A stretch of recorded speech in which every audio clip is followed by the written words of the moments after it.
Okay, so I forgot to say who I am. My name is Becky Dale with Minnesota Communities Caring for Children. We are hosting this webinar today. For many of you are people who we are well connected with, who are presenters of the Understanding ACEs Building Self-Healing Communities curriculum. Dr. Dean Grace, who lives in the Duluth area, has also been trained as a presenter in this curriculum, but is also knows a lot about resilience. Dr. Grace did his doctoral research in resilience and has worked for 48 years with at-risk youth. So when he and I talked this summer and he shared this information with me, I thought it would be really great information to share with the whole network. And obviously a lot of people think so too, because this is one of our best attended webinars in a while. So we're really excited to have Dr. Grace here with us to do this. And with that, I will turn it over to you. Thank you, Becky. Hello, everyone. Even though you're not right in front of me, you're kind of in front of me. So this is the first webinar I've ever conducted, and I'm really leaning on Becky to coordinate everything behind the scenes in terms of your participation. So please don't think I'm ignoring you. I just am not worrying about that. I'll let her interject questions or comments as we go, and that's no problem at all. Appreciate the opportunity to talk to you about this. A couple of things about the presentation. First of all, you'll see I'm wearing a tie because, as you may know, an expert is anyone who lives 50 miles further away than you and wears a tie. So there you are. I do have some expertise in resilience that doesn't make me somebody who knows a lot. As you know, the more you learn, the more you know what you don't know. As we go through this presentation, I hope that you will find almost everything I tell you something that you feel like I knew that's familiar to you, or you feel knowledgeable of these different ideas.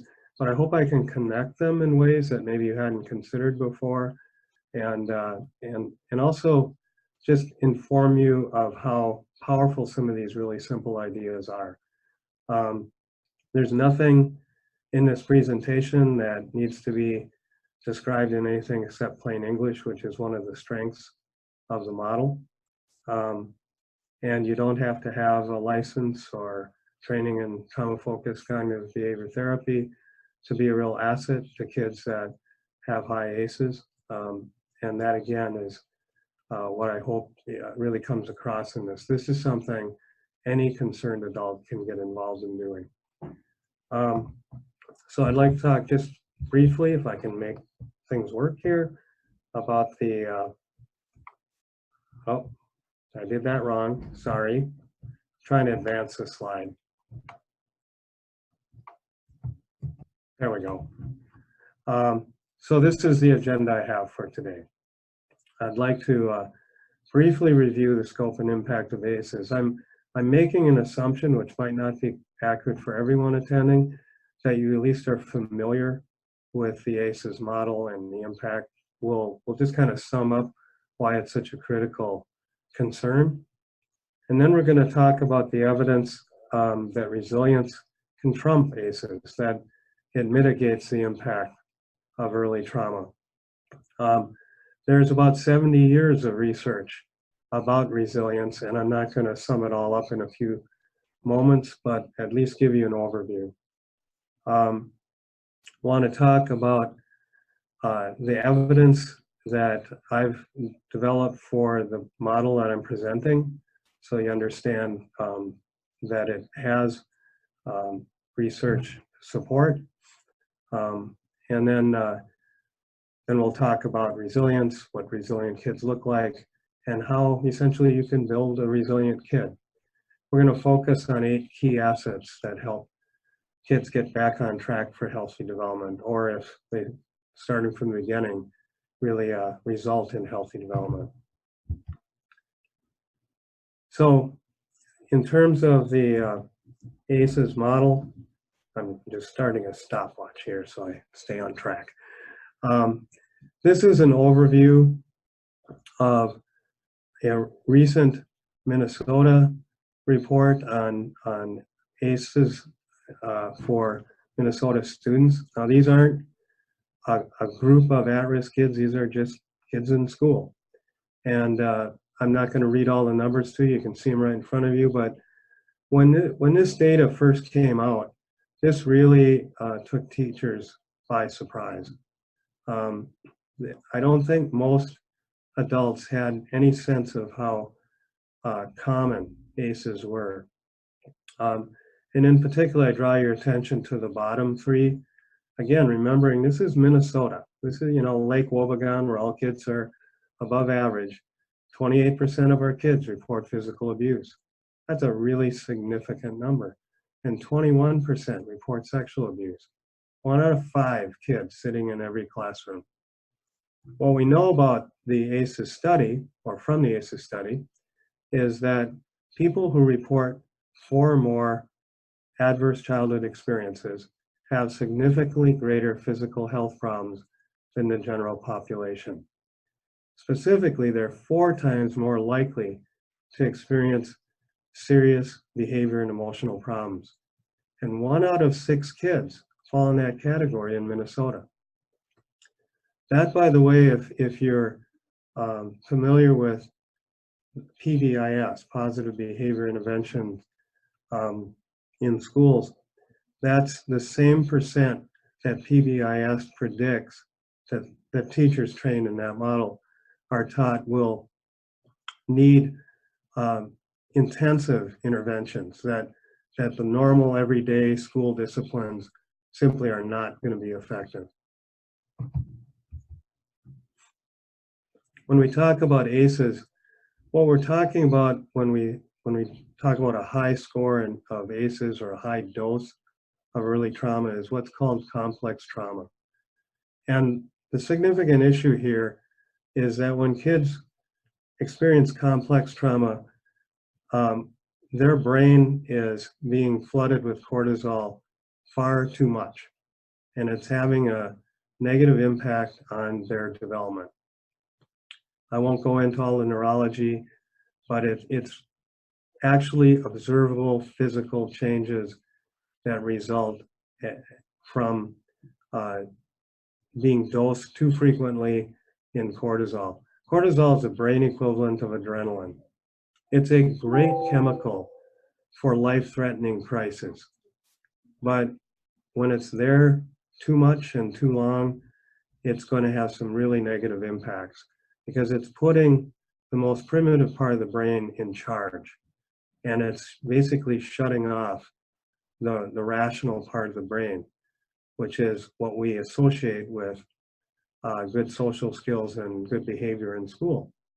So what we see is aggressiveness, overreactions, and exaggerated withdrawal, which are actually attempts for this child to feel safe and in control.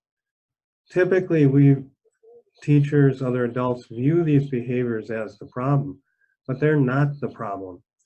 These behaviors are symptoms of trauma. And as long as kids are experiencing toxic stress, this cognitive impairment is going to persist. And it will continue to impair their ability to integrate rational ideas when they're upset, and it'll make it even more difficult for them to calm down so you can talk through problems. This impairment will reduce their capacity to process verbal information, to pay attention, to focus on the task at hand, to retain information and be able to recall it when they need it. You can imagine the impact that has on school performance. Most of the at-risk kids I work with think they are dumb because they are not able, they are not able to perform when their brain is in crisis mode. I think the most important single thing I want to share with you about the impact of ACEs is, and the whole experience of being traumatized, is that trauma is a sensory, not simply a cognitive experience. most of us, when we think about what it must mean to have experienced trauma, focus on what people are thinking about. So for instance, we readily understand how a soldier who has experienced injury in an IED explosion in Iraq will look at a garbage bag tossed at the side of the road with deep concern. We understand why those kinds of experiences might trigger fears and anxiety. But we think of it as a process that's going on cognitively, and a lot of help aimed at folks that are traumatized is focused primarily on some type of cognitive behavior therapy. It is not that that is not useful, but it doesn't get to the core of the problem. Because the core of being traumatized is what it makes you feel about yourself, not just about life. It's experienced as an absence of a sense of safety and feeling both vulnerable and powerless. And that is really a pretty awful way to live. To at your core, day in and day out, all the time, feel that you're not safe, something could happen to you at any time, and there's really nothing you can do about it. And that is the world view, that is the view of themselves and the world they live in it, that most of the kids I work with have. Now, because I work in a mental health program, all these kids have a diagnosis. So it might be PTSD, it might be reactive attachment disorder, it might be depression, could be oppositional defiance. There's a lot of behavior and emotional problems that we put labels on that are really an outcome of a traumatic life experience. And one of the negative effects of labeling kids, even though I work in a system that's kind of the coin of the realm, is that we tend to start defining people by their label. And when we do that, we essentially are giving people life sentences. We're saying, that's who you are, that's who you will be. Being traumatized does not have to be a life sentence. One of the biggest concerns I have as an ACEs presenter is people walking away from that training feeling like, okay, I understand what a ACEs score implies, and I understand all the potential health ramifications and so on, but there's kind of a sense of, well, what can we do to change it? And that people are just kind of doomed by that early experience, and they are not.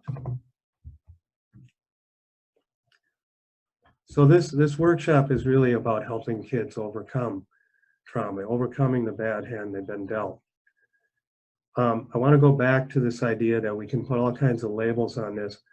In the end, trauma has two basic causes. Either it is bad things that happen to you, which result in a very real lack of safety and lead to that sense of never being safe, of being unsafe.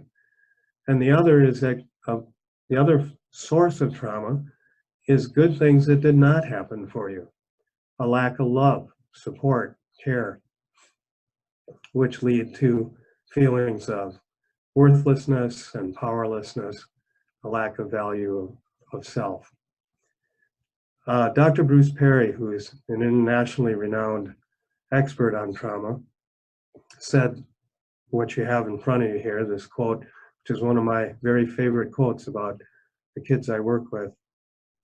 He said, before troubled kids can make any lasting change at all in their behavior, they need to feel safe and loved. I find that professionals often have a really hard time with the second part of that. Everybody agrees on the safe part. The love part, love is a word that sometimes we're uncomfortable using. It is in fact a fundamental need that kids have and people have. And if you can't quite get your head around using it to describe the work you're doing and you want to say concern or support, that's fine. But the issue is they need to feel loved. However many, he goes on to say, however, many of the interventions aimed at them get it backwards. They take a punitive approach and hope to lure kids into good behavior by restoring love and safety only when they start to act better first. And that, I can tell you from my near 50 years of experience, does not work. And that is, in fact, the approach we see every day in schools all around the state, is that the focus is put on the bad behavior. We punish the bad behavior because we want it to stop, but we have skipped the first and most important step of helping those kids feel like they're safe in that school, that they belong in that school, that people care about them in that school. I'm going to focus mostly on school, but all this applies to families, it applies to youth programs, so on as we go. And if you have particular questions, concerns about its applications, feel free to send them my way. If we're going to cover them, fine. If not, we'll stop and address them. So it's really important to understand that if you go into the literature, you're going to find that strategies that focus on specific behavior problems, in other words, symptom reduction strategies, which, by the way, is what programs like ours at Northwood Children's Services get paid for. The insurance companies are paying us to reduce symptoms. They are not paying us to build strengths. But what we know is that if our approach focuses so narrowly on these behavior problems that we're not building the requisite skills, the long-term outcomes are going to be disappointing. These strategies fail to address the underlying trauma that created that behavior in the first place. Instead, the focus needs to be on building resilience. And as I said, there's 70 years of research. I'm going to sum it up in a few statements here. The development of resilience increases effort you exert to control their behavior problems, and it reduces the symptoms of mental illness. Now, if you work for a children's mental health program like I do, if you're in the schools working in special ed or school social work or something like that, this is what people want you to do. They want you to help kids control their behavior, and they want that kid to receive help that reduces the severity of their mental illness. What we know from the literature is this is how you do it. You build resilience.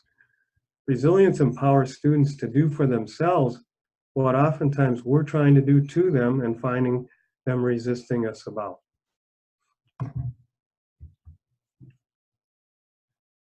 Becoming resilient is the opposite of feeling traumatized. So the reason I said the most important thing I wanted you to take out of what it meant to be traumatized is that it is a sensory experience. It is at the core of a person, how they feel about themselves. If you're going to change that, you change the way a kid feels about him or herself. You go right to that core issue. And building resilience has been shown to reduce risk behavior at all levels of trauma exposure, and its moderating effect increases with the severity of the traumatic experience. So resilient is helpful to every kid. It's helpful to kids that have experienced trauma to help them reduce the behavior problems that become associated with that. But it has the most effect for kids that have this type of chronic stress or complex trauma that you hear so much about. By the way, that citation following that quote, Griffin, Artanovich, Gayron, and Lyons, these are the folks from the University of Illinois that first coined the term trauma-informed care. And they've continued their studies to date. So they're an excellent source of expertise and information about building trauma and, about building resilience and its positive impacts. I want to share briefly a little bit of the research background to what I'm sharing, because I usually leave this to last and never get it done. And I think it's important that people understand the value and utility of using evidence-based approaches with children. In fact, it's hard to come up with evidence for specific approaches to kids because there are very few studies of interventions with children. It's a very difficult thing to do, requires lots of permission and a lot of assurance of safety. And it's much easier to just sign up a bunch of college kids for a study. And so most of what we do with children is actually based on adult study, not on child study. Trauma-focused cognitive behavior therapy has been cited as the most evidence-based approach for working with kids, which it is. That evidence, by the way, if you look at their work, there are 3 studies that say that that approach works with kids. And that makes it the most evidence-based approach of all that we use. This particular approach has 3 studies as well. By the way, 3 studies is way more support than using dialectic behavior therapy has with kids, because there are none. And although it is a very strongly evidence-based approach for working with adults with borderline personality disorder, there's no evidence that it works for anything else. And yet it's used all the time with the rationalization that it's an evidence-based approach. I don't mean to be knocking it. I believe there's great utility in the model, but for the right thing at the right time. So there are 3 studies that support this resilience building approach. The first was my own. It was an experimental study that was completed in 2008, and it demonstrated conclusively that at-risk youth could strengthen developmental assets. I'll talk more about that in a moment, as an outcome of planned interventions. This is the first evidence that resilience can intentionally be built. I'm sure you've heard that phrase, building resilience, and it's a little bit like the phrase clean coal. It's a great idea, but there's very little out there that shows clearly how you do that and that it works. So that's first. The second was a correlational study that was completed by a MSW student in 2013, Marty, and she demonstrated a strong negative correlation between building resilience and reducing symptoms of mental illness. Now, it actually is a strong association. The point is, as resilience went up, symptoms of mental illness went down significantly and dramatically. The correlation was a strong one. You hardly ever see strong correlations in human studies for specific interventions. And in most mental health and physical medicine studies, if an intervention shows even a 10% improvement over past practice, we think it's great. And the third study was a qualitative study. If you're not familiar with the design, basically it's a lot of structured interviews and then taking a hard look at what all that data, what the themes in all those studies were, or interviews. This is completed by a McNair Scholar student named Anderson in 2015, and she demonstrated very clearly that youth that were being treated with this model understood exactly how it worked. They understood that positive relationships were the central element in helping them develop a positive self-identity and making constructive behavior changes in their lives. I mentioned the term developmental assets. I'm hoping most of you have had some exposure to that as well as to the ACEs study. But down at the bottom of this page are a series of citations for people that are experts on developmental assets who have created models for building assets with kids and the positive impact of specific developmental assets.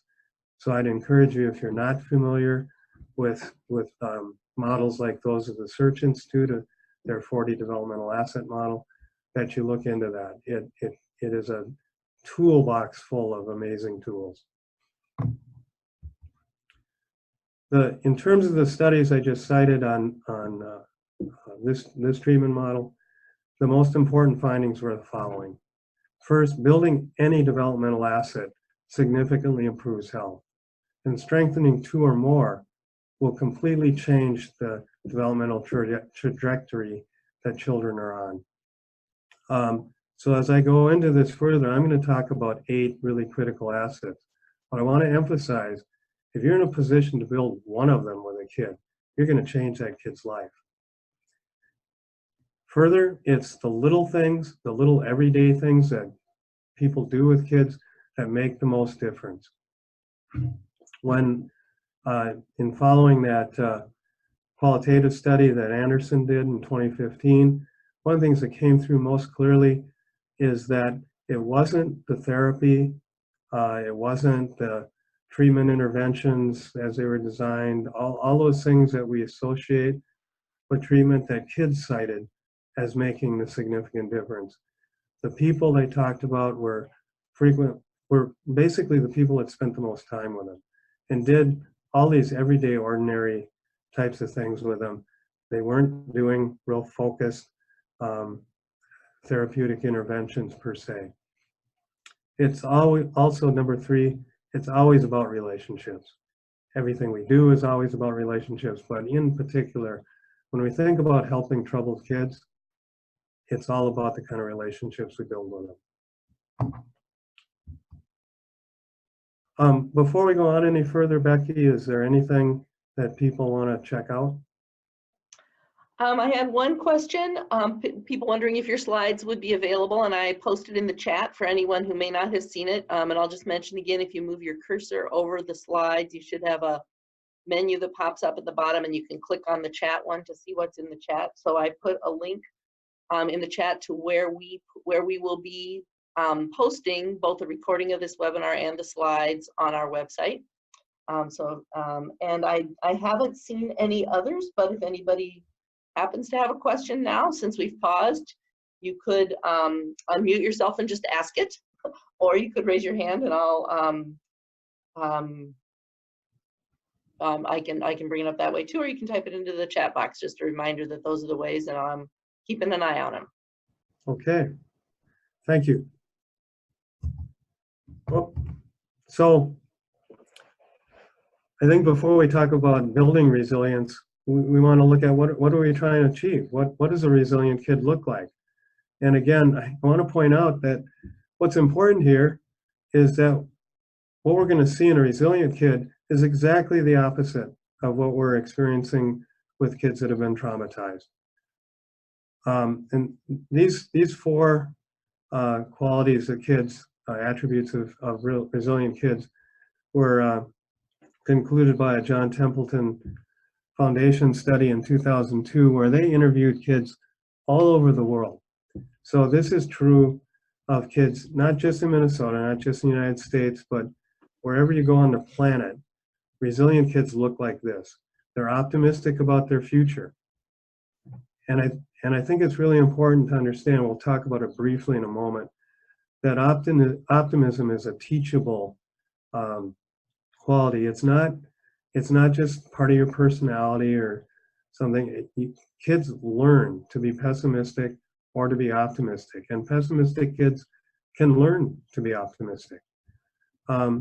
Second, they believe that their life has a purpose. I worked with a young man in our program here who described himself as a mistake because that's what his mom had told him he was. And to have him leave with purpose was just a fundamental change in who he believed he was. Believing I can make a difference, having an internal locus of control, feeling like in the end, what happens to me is up to me, which is exactly the opposite of feeling powerless and helpless and vulnerable. And then feeling unique and valuable. I think something that we can all easily understand is key to a positive self-identity. What I want to point out is that you can call these attributes the core of a positive self-identity. You can say that these describe a kid with a high degree of self-efficacy, or you can say, well, that's a resilient kid, because those terms all mean the same thing. In the end, kids that have a high sense of self-efficacy are resilient kids. Kids with positive identity are resilient kids. So whatever you call it, that's the end goal. So how do we build resilience? I think it's really important to understand, as I tried to point out in the beginning, that this is what Dr. Ann Maston at the University of Minnesota calls ordinary magic. There's nothing about this that requires anything more than just really kind of fundamentally healthy parenting skills. And so the first steps in building resilience are that kids need supportive relationships, they need high expectations, and they need opportunities to participate and contribute, because kids learn by doing. So if you think of the first step in building resilience as preparing a garden, okay? If you're gonna do gardening, the first thing you do is prepare the soil. Then you plant the flower. And so first comes safety and love, right? And then kids can develop skills and positive identity. So I want to spend some time talking about what goes into the soil, because in my experience, this is what gets missed. Even though it seems really common sense, and it is, it also gets overlooked when the focus starts becoming that of the problem behavior. So changing the lives of kids, particularly kids who are in most desperate need, starts by, first of all, providing them 3 critical supports. These are things every kid needs. These kids need it even more. The first is family support. Now, if I had you talk to partners, maybe we should have done this, Becky, I'm sorry. Tell you what, let's do this. Obviously, I've just given away an answer, but can you group them up fairly quickly? I can, yes. So I'm gonna, Okay, I'll put them in group in rooms of about 3 to 4 people each, because I know some people may not actually be able to participate. So that way, for sure, you should have somebody you can talk to.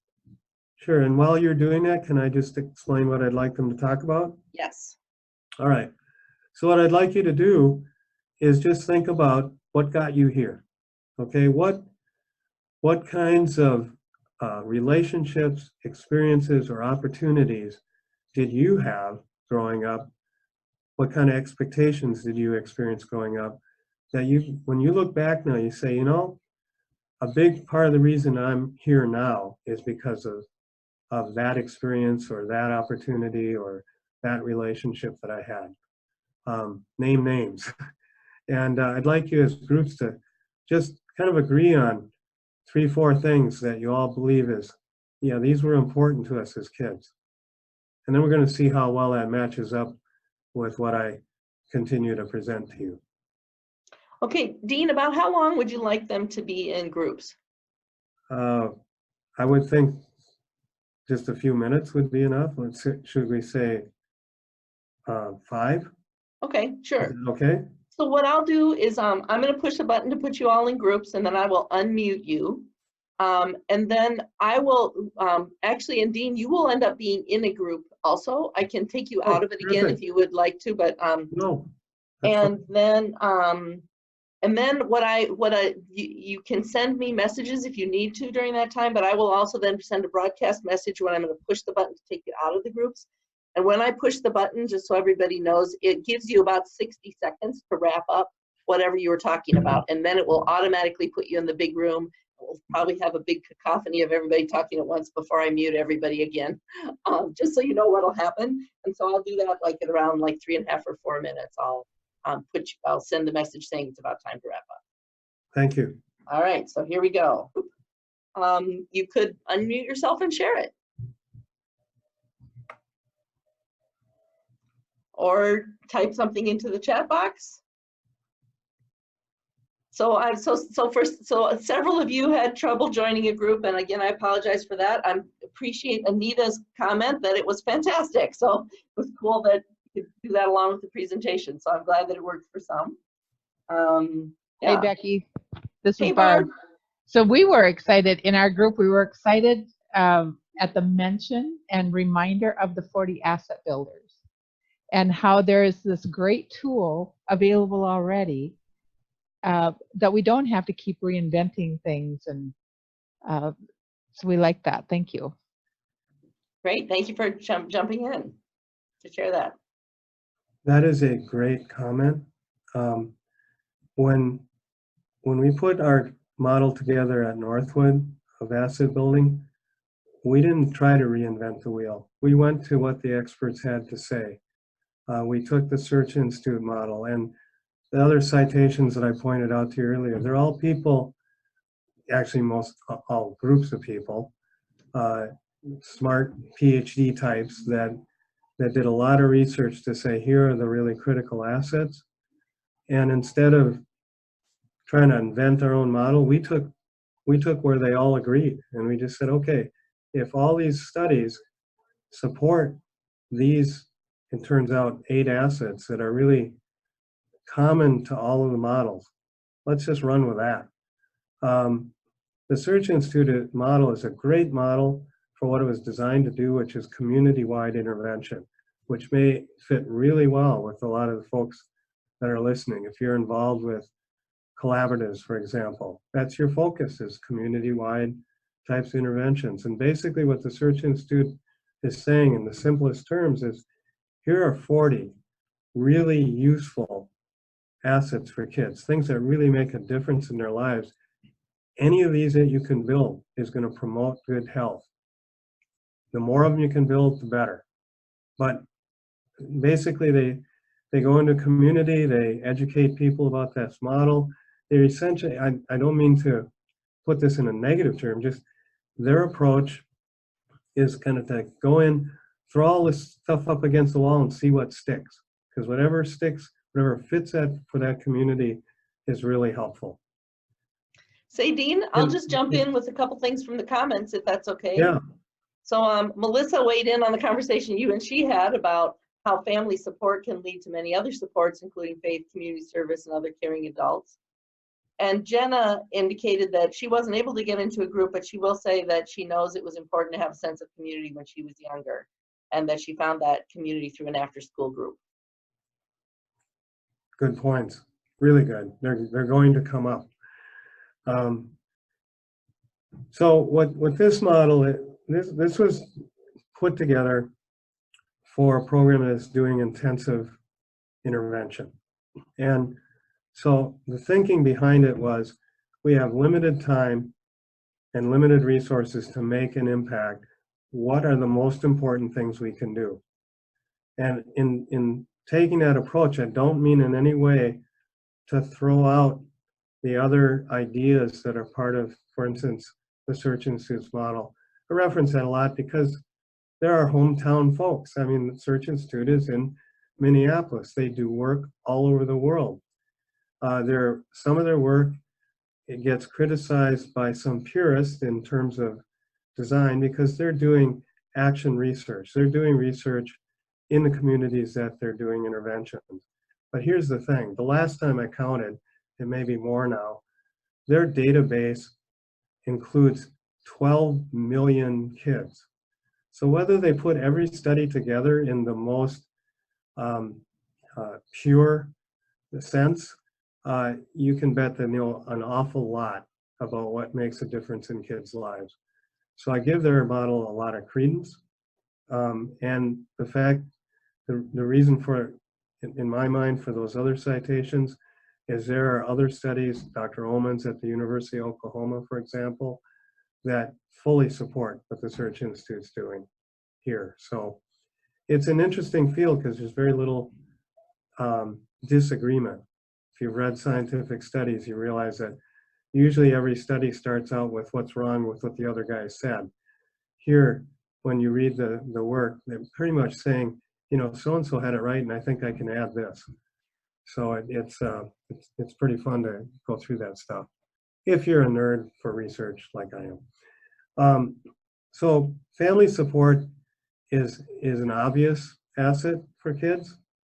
The important thing is to understand how simple it is to build family support. It is all about family communication. So if you're trying to figure out what can we do in our community, what can we do with the kids in my classroom to help encourage family support, it's pretty straightforward. The more you get parents and kids talking to each other, the more the kids feel supported by their parents. Kids have a really interesting concept of support.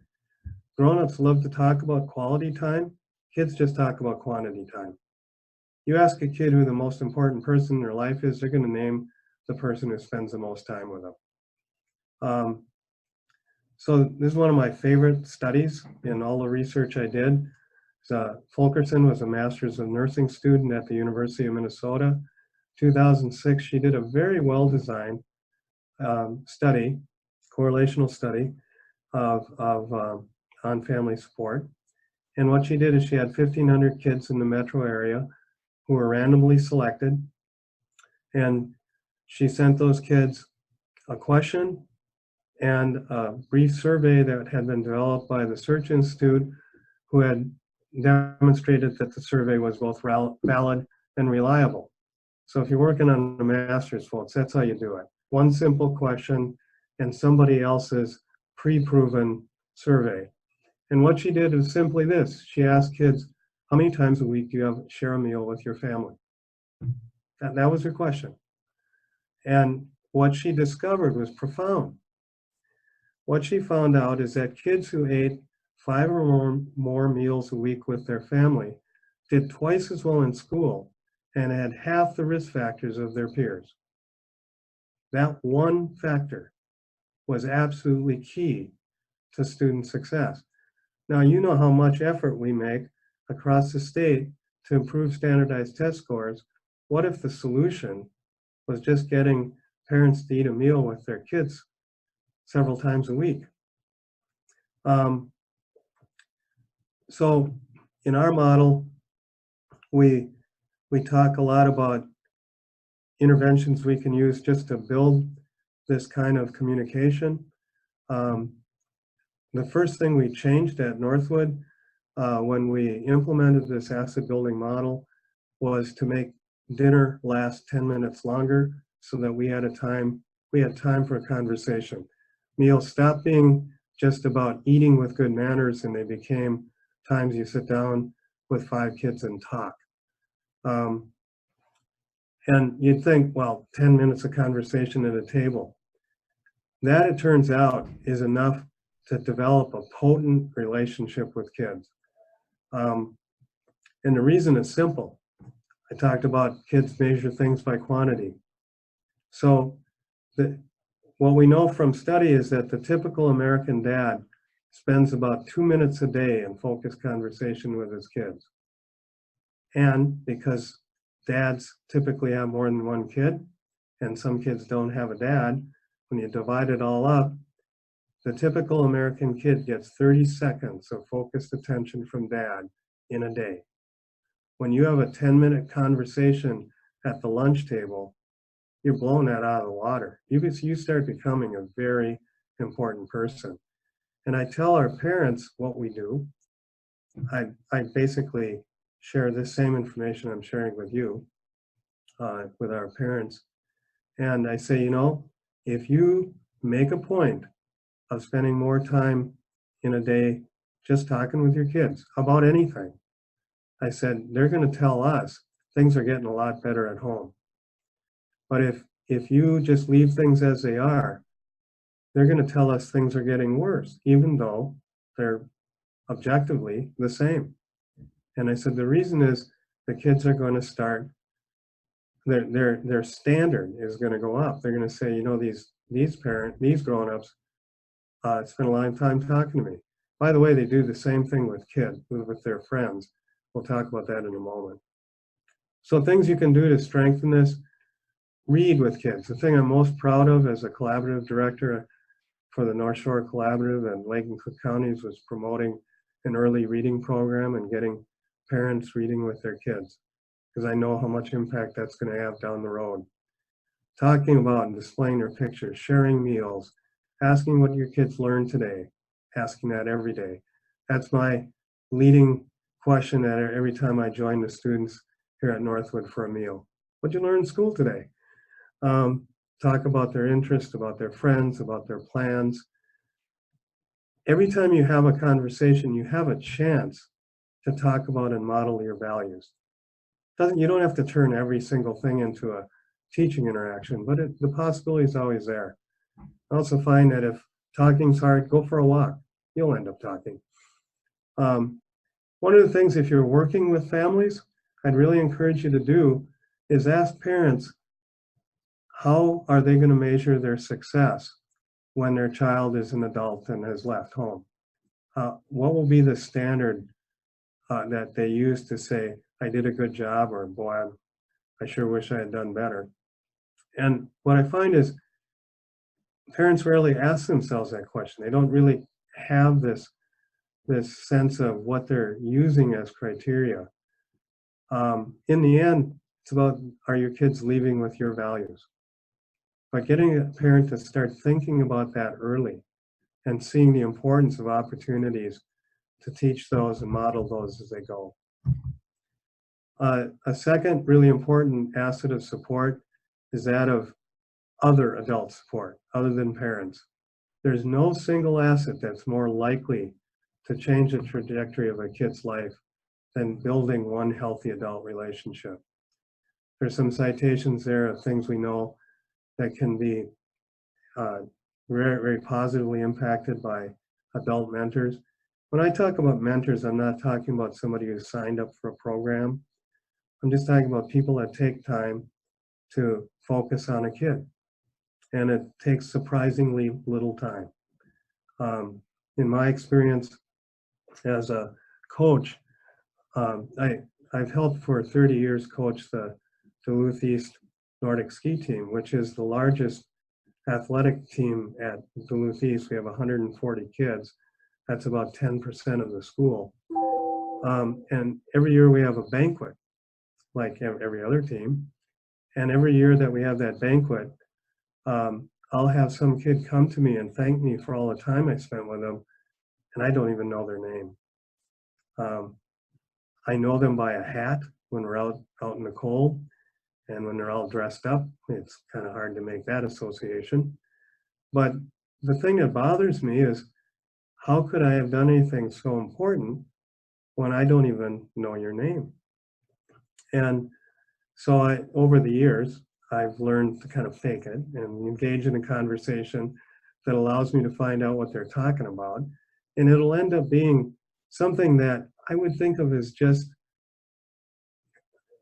well, not much. Some time spent showing them how to wax and scrape their skis, or how to correct a technique out there in a January day in the 10 degrees and the fading light when you don't want to stop for very long because you'll freeze. But they were so impressed that a grown-up would spend that kind of focused time with them and pay attention to them, or praise them for something that they'd improved on over the past couple of weeks. And I want to point out, these aren't the needy kids that I work with in the mental health program. The average GPA of the girls on our ski team is 3.9. The average GPA for the boys is 3.8. By any measure, these are the kids that are doing great. And yet some brief engagement like that from an adult has this impact on them, like, wow, that was really great. So it's these little everyday things that matter, and I can't overemphasize that. It does help to learn their names and use them. I really work hard at that. Praise efforts when you see them. Notice little changes that they might take pride in. And I tell teachers, if you want to have a profound impact on your kids, leave the break room and join the kids for lunch. I was really pleased at a school I was working with last year. That was one of the things I talked to the teachers about, and they've all made a commitment to spend 1 day a week eating lunch with their students. And the kids are responding like you wouldn't believe. They really have concluded that these teachers really like them. Another asset, I'm sorry, it says 2, it should say 3, is peer support. The kids you hang out with as you grow up have a large impact on outcome. It tends to be temporary. We don't look much like our middle school friends. We look more like the important adults in our life in terms of our attitudes and our sense of humor and how we conduct ourselves.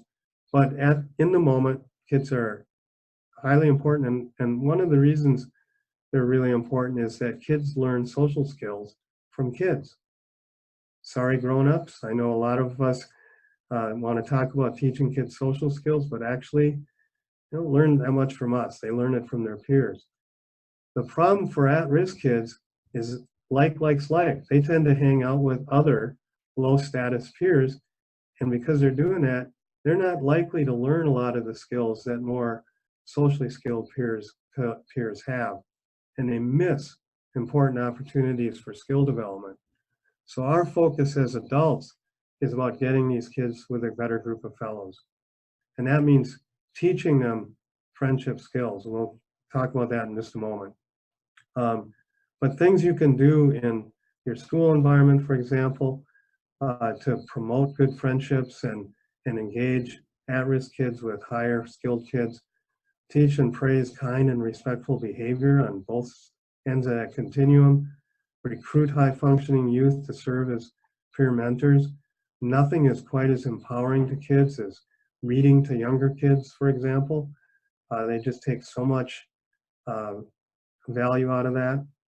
Encourage all students to bring their spark, their interests, their motivation to school and engage them at that point of passion.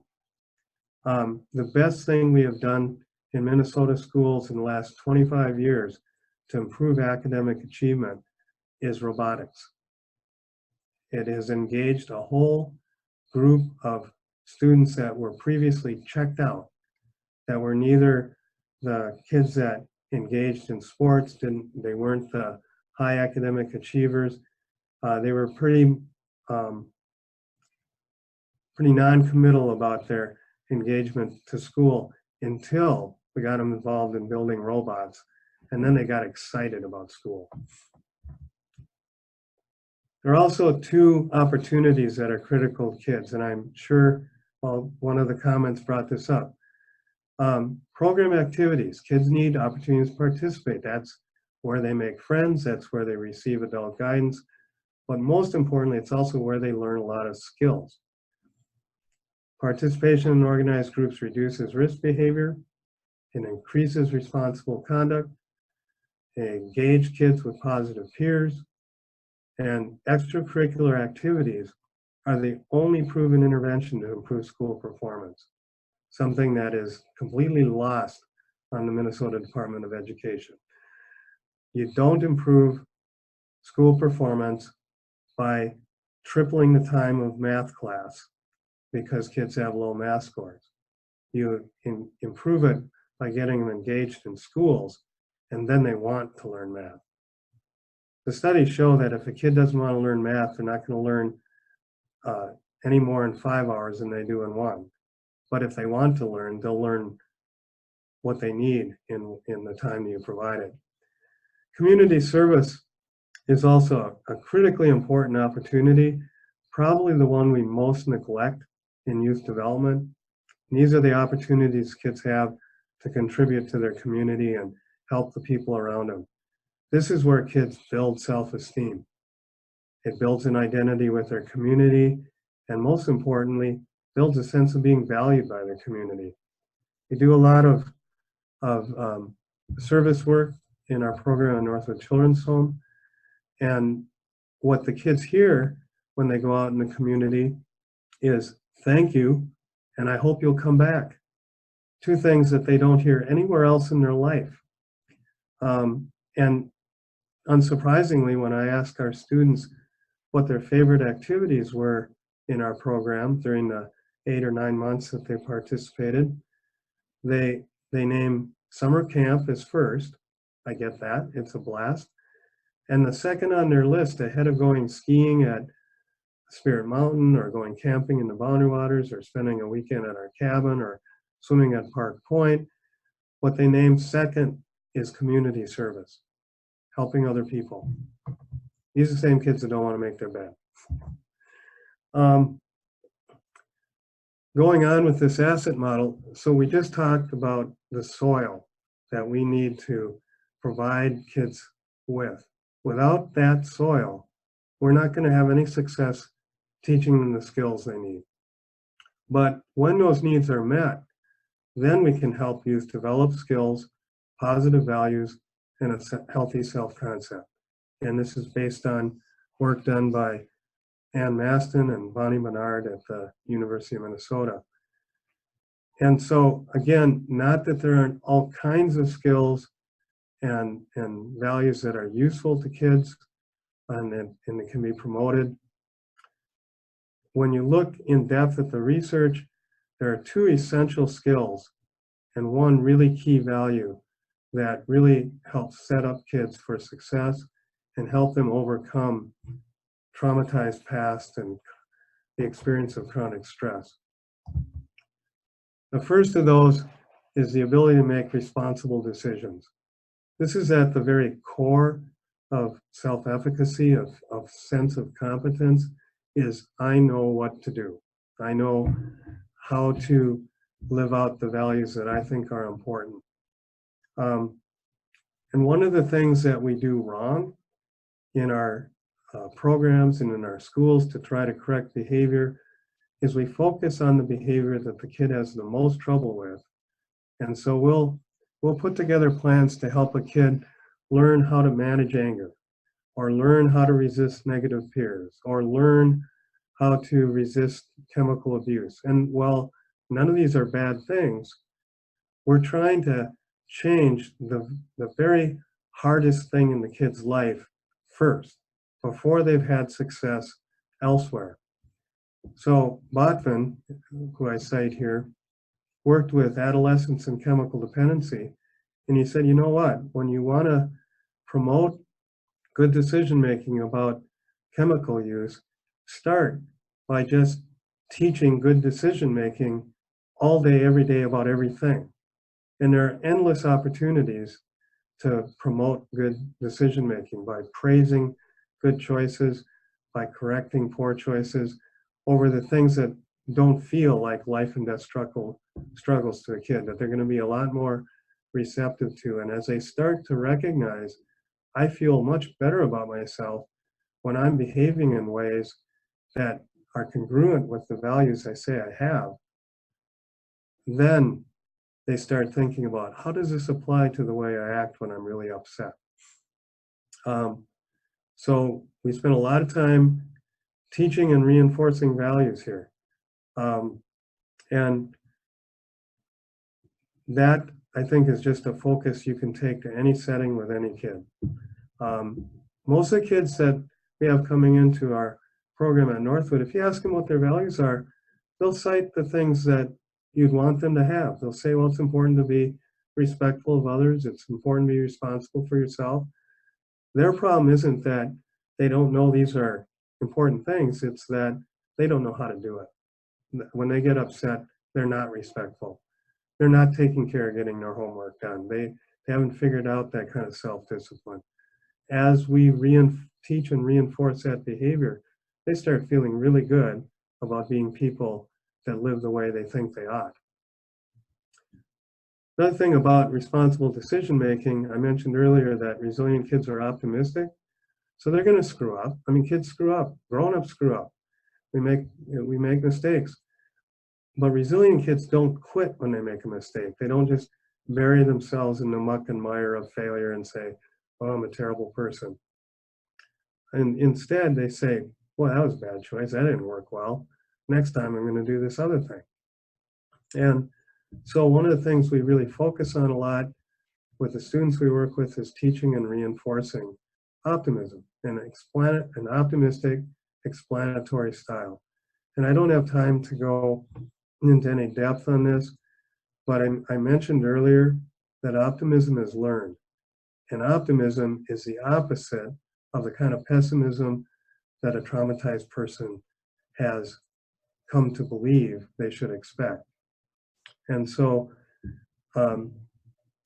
there's a citation at the bottom here, Seligman, on the bottom of this slide, Seligman in 2006. He's the guy that determined what this optimistic explanatory style is and how it's learned. And he said, basically, it's all about self-talk. It's what we tell ourselves when things go poorly. And optimists explain things specifically, they believe things are unstable, and they believe most of the causation is from outside themselves. Whereas pessimists think globally, they think in terms of stability, and they attribute cause to themselves.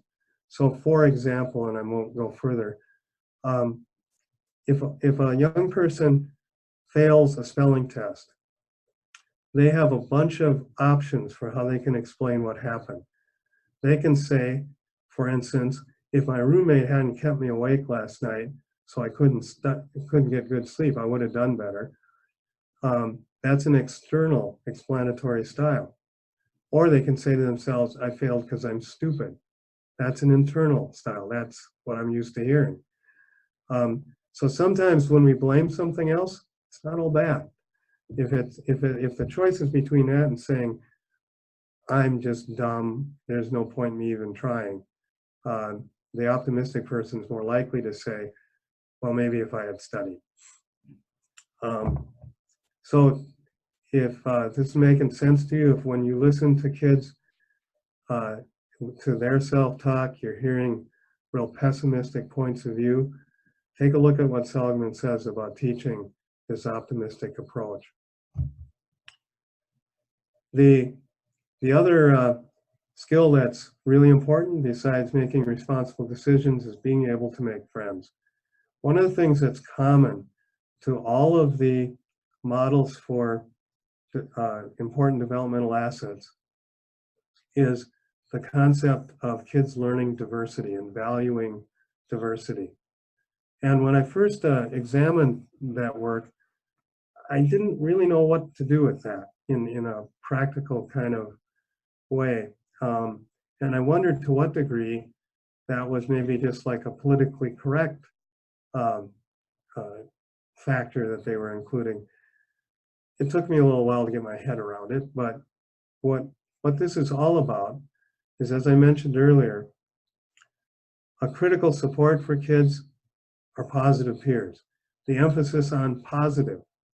If you hang out with kids that are in trouble, you're going to be in trouble. If you hang out with, I have a friend who's a psychologist here, and he said, I can do a 2-hour psychological assessment, or you can give me a list of this kid's 4 best friends. Either one will tell me what you need to know about the state of their mental health.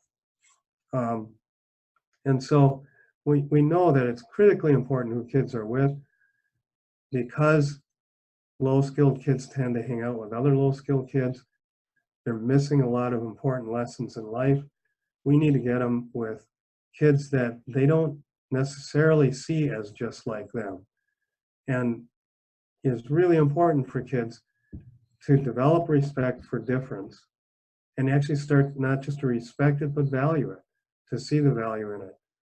So I mentioned that I coach skiing. I've had, over the years, probably 15 to 20 students of mine here at Northwood participate on the East High School ski team. I already told you about what kind of academic performance those kids have.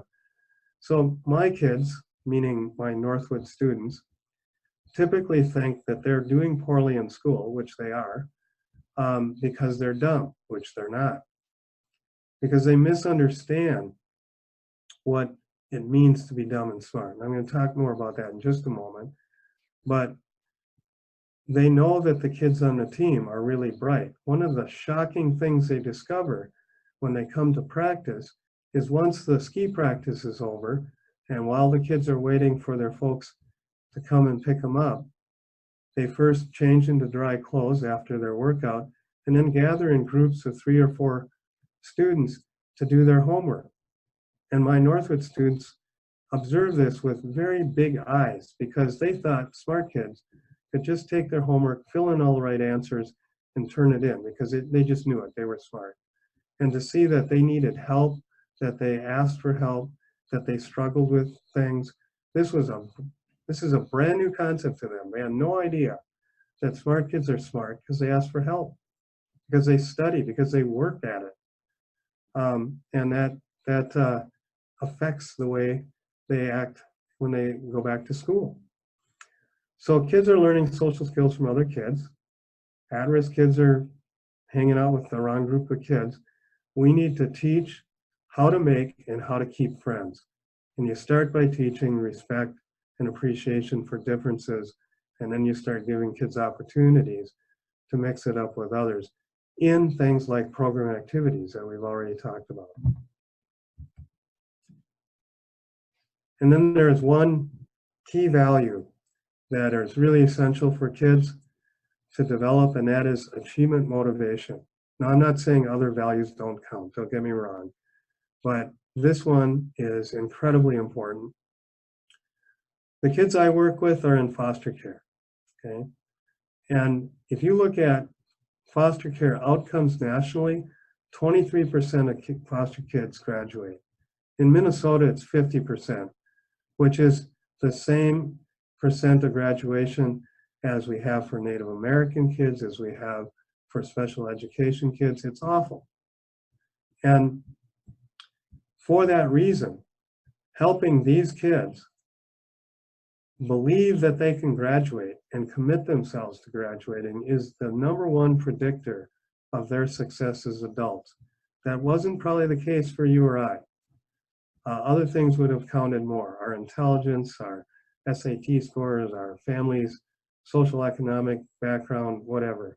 But if you're in foster care with that kind of risk, or these other risk groups that just aren't graduating, graduation is going to make more difference in your life than anything else that could be changed.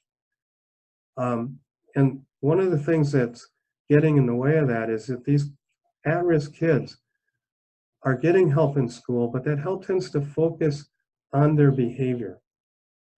And oftentimes expectations for academic success for kids in the groups that I just mentioned are very low.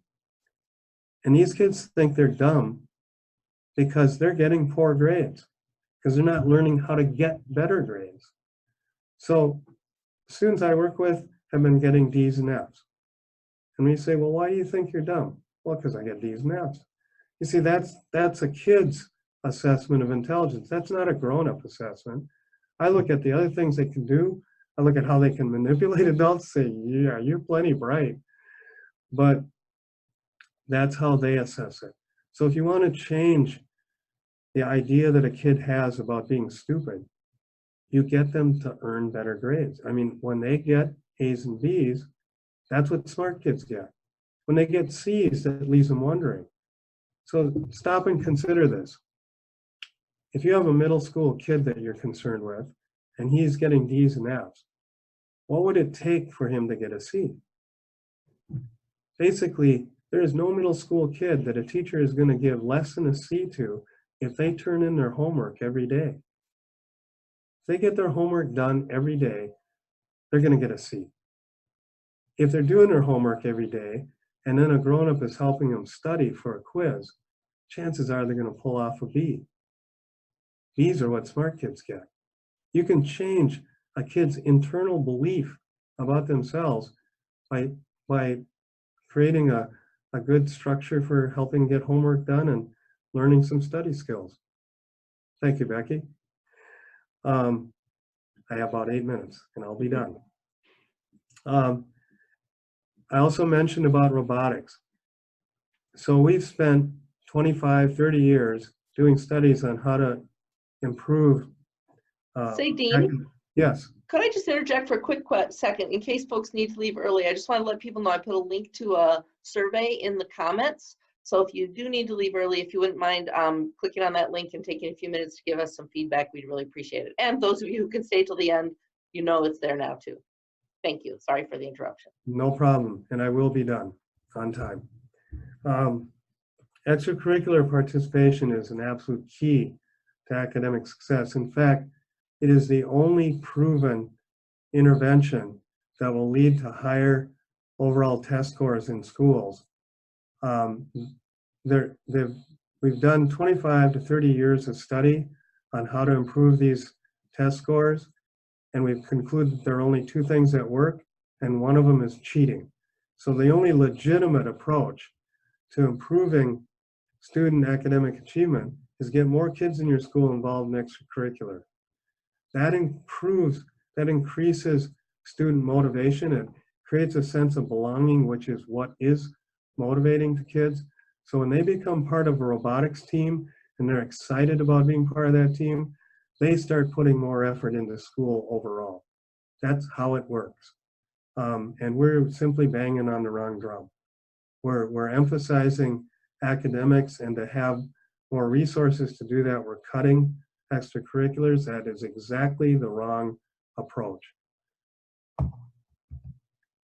So just kind of a summary here, a few advantages of taking this kind of resilience building strength-based approach versus focusing on trying to just find ways to reduce the problems.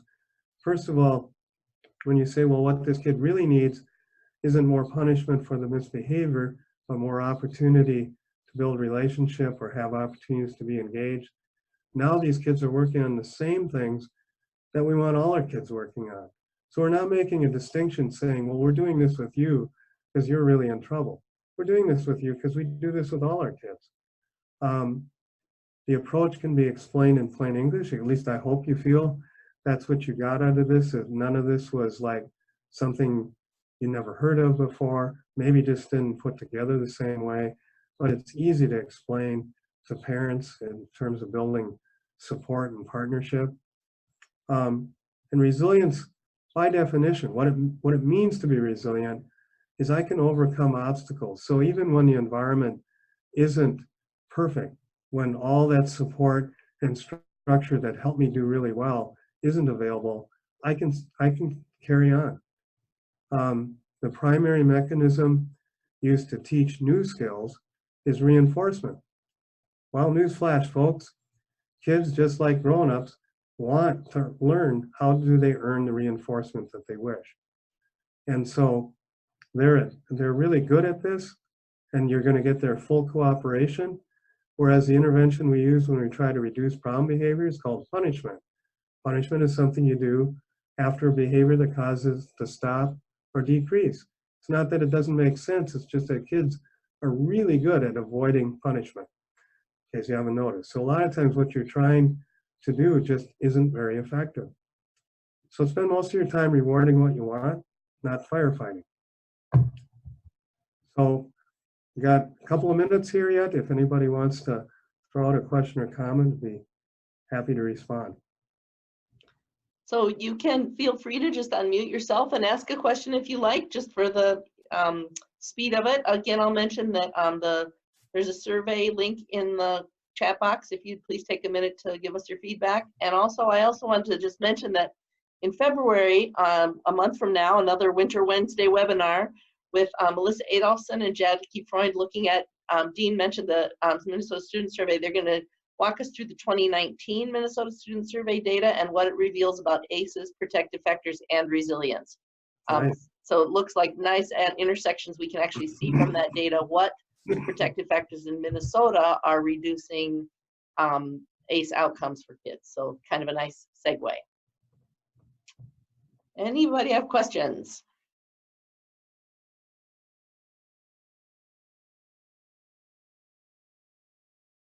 I don't see any more in the chat. Well, I just wanted to say that I apologize if it seemed kind of rushed, where I was a little bit nervous today. I mean, I'm actually fairly comfortable in front of groups now, but wasn't so comfortable looking at myself in the computer. But I hope it made sense to everybody, and I'd welcome any emailed questions or comments. Any kind of feedback is really valuable to me. I appreciate it. And I hope that people will find this useful. And that's the purpose of doing research, is to help identify things that people can use in a practical way that make a positive impact for kids. So thanks. I know, Dean, if you want to put your screen back up, then people would have your email address in case they Oh, yeah. missed it. Okay. And if they know how to contact you, if they'd like to do that. I do have a couple of new messages. Let's see what they are. This is wonderful. Can't wait to incorporate some of this information when presenting. And thanks, you did a great job. A couple of things people put in the chat. Great, thank you. Hi, Becky. I have a question. Yes. This is Kenny from Virginia. Hi, Kenny. Hi. How can, this was really fabulous. How can we get things like this on YouTube so thousands and millions of people can see it, and so we can share these easily?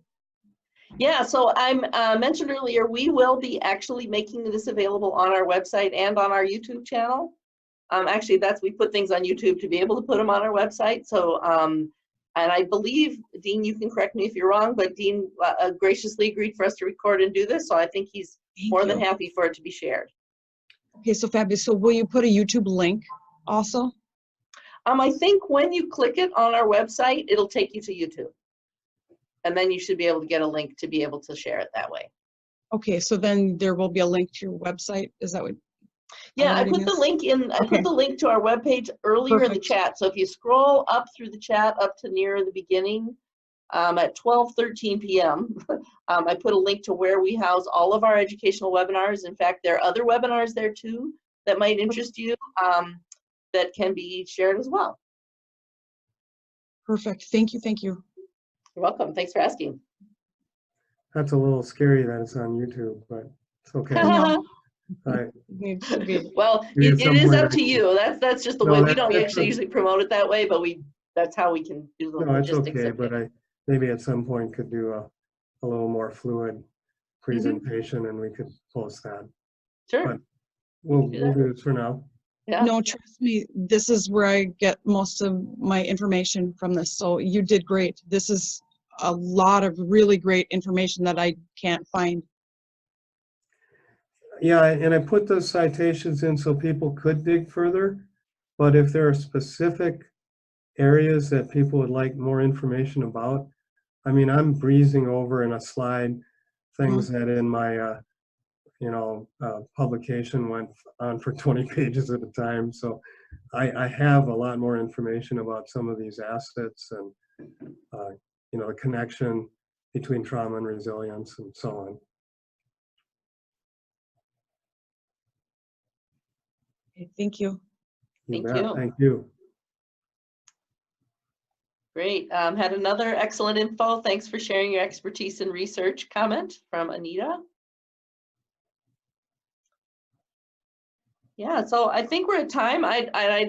Since I don't see other questions, but if anybody, I'm guessing you're not in a rush, Dean, and if anybody had any other questions, you can chime in. Otherwise, I think we're wrapping up.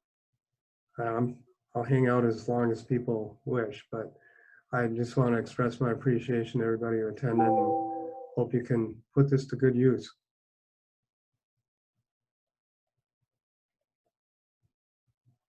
All right. Well, not everybody has left. There's still quite a few people hanging on, but maybe they're hanging on in case somebody asks a question that they want to hear the answer to. But I don't see any questions, so I think maybe we should just wrap it up. Thank you so much, Dean. We really appreciate your doing this for us today. Thank you. Have a great day, everybody. I'll leave it open until everyone's gone in case anybody needs the links still. But otherwise, have a great day.